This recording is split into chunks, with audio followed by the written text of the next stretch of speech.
واحد الليلة قالت مرات شحال لشحا: ما عرفتش شنو وقع لبني، ما بغاش يسكت من البكي، عييت ما نسكت فيه ولا بغى يسكت. رد عليها شحا: انا عيان اليوم، يكفي الصداع بالتلامذ اللي كان قريب النهار، غير شوف ما تعمل معاه. ردت عليه مراتو: عييت هزه يدي عياولي، شبرو شويه حتى نمشي نوجد العشاء، ما نعرف يسكت عندك. رد عليها شحا: عندي فكرة، شد هاديك الكتاب راه هو وفتحو وبقى تقلب الصفحات ديالو والعايل غادي ينعس. ردت عليه مراتو: واش كتمازح معايا شحا؟ شنو غيقضي هاد الكتاب مع بني؟ رد عليها شحا: هاد الكتاب اللي حقرتيه كل ما كنقرا على التلامذ كيديهم نعاس دغيا. ردت عليه مراتو: ايوا هذا العجب. رد عليها شحا: الكتاب نعس العيال كبارين، اذا غادي ينعسو حتى هو غير عايل ستيتو.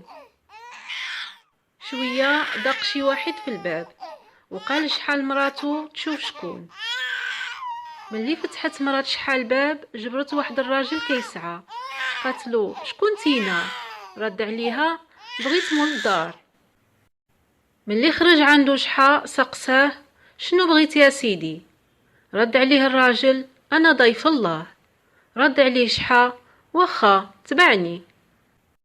في الطريق ملي كانوا ماشيين تلاقى شحا واحد السيد وسقساه: ياك لاباس شحا؟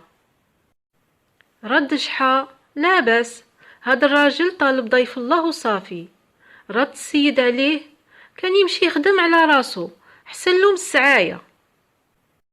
رد عليه شحا: الله يهديه. وبقى ماشي مع الراجل اللي طلب ضيف الله حتى وصلوا للجامع.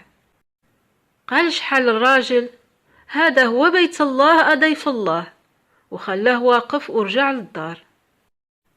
ملي رجع شحال للدار فتش على مراتو وجبر العاين ناعس وحتى هي داها النعاس. وقال شحا: انا قلت لك هاد الكتاب كينعس الكبير والصغير.